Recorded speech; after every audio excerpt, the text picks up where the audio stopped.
Hello guys, আজকে মালদ্বীপে দ্বিতীয় দিন। আজকে এক্সপ্লোর করব মাফুসি। তো চলুন ঘুরে আসা যাক মাফুসি।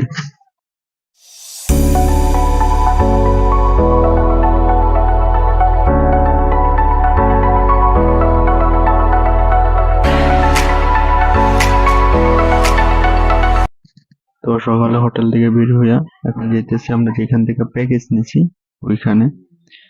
কারণ আমরা দুইজন আছি, দেন দুইটা কাপল আছে আর শ্রীলঙ্কান কয়টা মেয়ে আছে। তো আমরা একই বোর্ডে যাবো। তো যেখান থেকে প্যাকেজ নিছি ওইখানে যাইতেছি। আমরা মূলত প্যাকেজ নিয়েছিলাম $30 দিয়ে হাফ ডে। 8টা প্লেস ছিল প্লাস লাঞ্চ। শুক্রবার তো এই কারণে ফুল ডে প্যাকেজটা নিতে না করছে।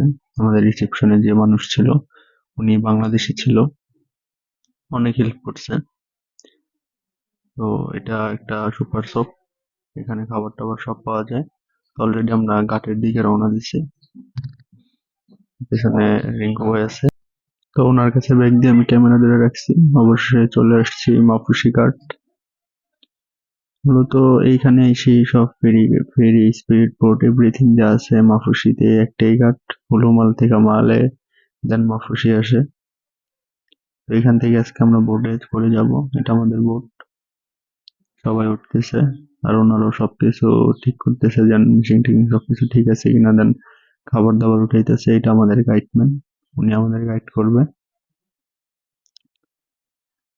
বোটটা অনেক বড় ছিল, আজকে তো শুক্রবার, ওরকম মানুষ ছিল না, মানুষ খুবই কম ছিল। এই কারণে বোটে মানুষ কম। এটা একটা কাপল, ওনাদের বাসা হলো ইন্ডিয়া, ইন্ডিয়া থেকে আসছে দুজনে। অনেক রোদ ছিল। মালদ্বীপ কিন্তু এক ঋতুর দেশ, ওইখানে কোনো শীত নেই, 12 মাসই গরম। তো আমরা ডলফিন বিচে এসে পড়ছি, বাট খাবার দিতেছে, ডলফিন আসতেছে না। এইখান থেকে আমরা অন্য কোথাও চলে যাবো। এটা আবার যাওয়ার টাইমে দেখায়নি, ওইখান থেকে খাবার দিতেছে বাট আসতেছে না। অনেকই ফরেনাররা গোসল করতেছে। অবশেষে আমরা মেইন ঘাটে এসে পড়ছি। এখানে আমরা সমুদ্রের নিচে আল্লাহর যে কুদরত ওগুলা দেখবো। একদম স্পষ্টভাবে সবকিছু দেখা যায়, পানি এতটা পরিষ্কার যা বলার বাহিরে। এ টু জেড নিচে যা আছে সবকিছু দেখা যায়, জাস্ট জানতে হয় সাঁতরানো।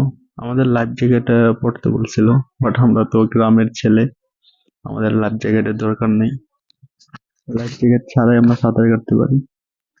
এইদিকে সামুদ্রিক অনেক মাছ ছিল, মানে যা দেখতে অপরূপ, বাট ওদেরকে টাচ করা যাইব না, টাচ করতে মানা করছিল।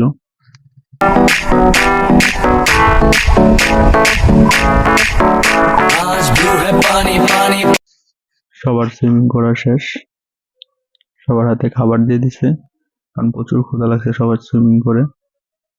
এখন সবাই জামা কাপড় চেঞ্জ করা আমরা অন্য একটা দ্বীপে যাইতেছি, লাভ পয়েন্ট বলে ওইখানে। ওইখানে যেয়ে অনেকক্ষণ থাকবো। তো খাবার দিয়ে দিছে already, fried rice with chicken. খাবারটা বেস্ট ছিল। হাঙর এখানে জাস্ট দেখা যাবে, সাঁতারও কাটা যাবে না আর ধরাও যাবে না।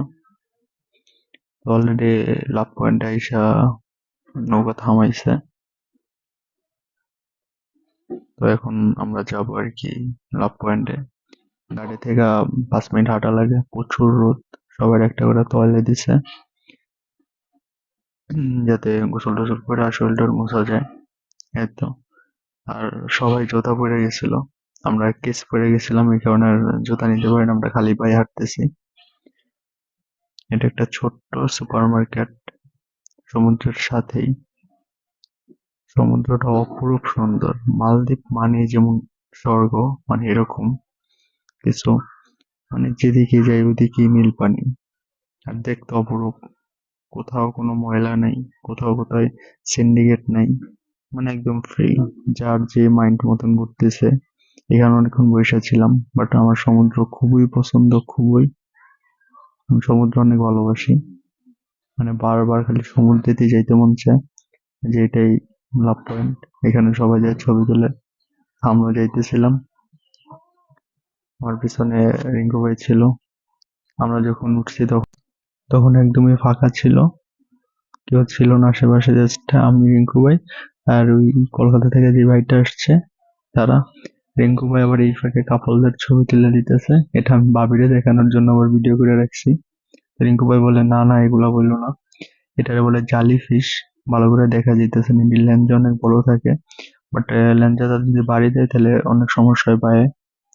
তো অবশেষে ঘোরাঘুরি শেষ করে এখন যেতেছি বোটের দিকে। বোটে এসে জামা কাপড় চেঞ্জ করে এখন আবার মফস্বলীতে চলে যেতেছি। প্যারাশুটে ওঠার অনেক ইচ্ছা ছিল, বাট প্রাইস অনেক বেশি, প্রায় 100 থেকে $150 পর্যন্ত প্যারাশুটে ওঠা, এই কারণে আর উঠি নাই। বোট ঘাটে বেড়ে গেছে, এখন যেমন হইলো রুমের থেকে ফ্রেশ ট্রেশ হইয়া আরেনাতে আছে, আর এখানে একটা জায়গা আছে আরেনা, ওদের প্রাইভেট বিচ। আজকে দুপুরে ওইখানে ঘোরাঘুরি করবো, দেন রাতের খাবার খেয়ে একবারে বাসায় আসবো। এই তো এটা ইন্ডিয়ান ভাই, তো ওনার সাথে অনেকক্ষণ কথাবার্তা বললাম, অনেক ভালো। উনি হানিমুনে আসছে, হোটেলে এসে উঠছে। আমাদের বলা ছিল যে 8টা প্লেস দেখাইবো, কিন্তু বাট দেখাইছে মাত্র 2 থেকে 3টা। ওরা নাকি এরকমই করে। তারপরে $30 অনেক ভালো দেখছি। এখন রেডি হইতেছি, বাইরে যাব। দুপুরের খাবার টাবার তো ওইখানেই খেয়ে আসছি। এখন যাইতেছি আরেনা প্রাইভেট বিচে। এটা হইলো ফুটবল স্টেডিয়াম, এখানে সব বাচ্চারা খেলে। আরেকটা আছে ওইখানে, ওইখানে সব বড়রা খেলে, এটা বাচ্চাদের খেলার স্টেডিয়াম। এটা মফস্বলী ঘাট আবার চলে আসলাম। এখন যাব আরেনা প্রাইভেট বিচে। এদিকে এসে সবাই আড্ডা টাড্ডা দেয়, স্পিড বোট করে, বোটিং করে, দেন প্যারাশুটে ওঠে, এখান থেকে সবকিছু। এটা হলো আরেনা প্রাইভেট বিচ। এটা হলো 5 স্টার হোটেল মফস্বলীতে একমাত্র, মানে সবচেয়ে লাক্সারিয়াস হোটেল হলো এটা আরেনা। এটা আরেনার প্রাইভেট বিচ। তো সমুদ্রের পাড়ে পুরা বিকালটা বসে রয়েছি, মানে অন্যরকম একটা অনুভূতি লাগছে, অন্যরকম। তো আস্তে আস্তে সন্ধ্যা নামে হইতেছিল, তো আমরা বেরিয়ে পড়ছি মামা হোটেলে যাবো। এখানে নাকি সবচেয়ে ফেমাস, সরি, বন্ধু হোটেল। তো এইখানে কিছু কেনাকাটা করি আমরা। তো অবশেষে বন্ধু হোটেলে আইসা পড়ি, যাই এত বড় একটা বাঁশ খাই, কারণ আমরা জানতাম না যে এখানে করলা ভাজির দাম অনেক। 1 প্লেট করলা ভাজি আমাদের থেকে প্রায় $150 মতো নিছিল, বাট মাংসটা মজা ছিল, গরুর মাংসটা অনেক ভালো ছিল। আমরা দেশি গরু নিয়েছিলাম, ইন্ডিয়ানটা না। তো এটা আরেকটা পার্ক, এইখানে মানে সবকিছুর ব্যবস্থা আছে জিম করার। আমি একটু মাঝে একটু জিম করে নিয়েছিলাম, মজা লাগতেছিল করতে। অনেক সুন্দর পার্ক বানিয়েছে এটা, জাস্ট এখানে জিম করে মানুষ, রাত্রে হোক আর দিনে হোক, একদম ফ্রি, কোনো এন্ট্রি ফি নেই। ওই যে জিম করতেছে ফরেনাররা। দেন আমরা বিচে এসে দোলনার মধ্যে উঠি।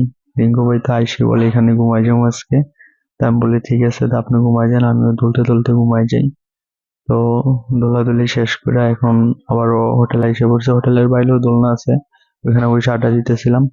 তো আজকে এই পর্যন্তই, সামনের এপিসোড গুলা দেখার জন্য সাথেই থাকুন, চ্যানেলে সাবস্ক্রাইব, লাইক এন্ড কমেন্ট করেন। আসসালামু আলাইকুম।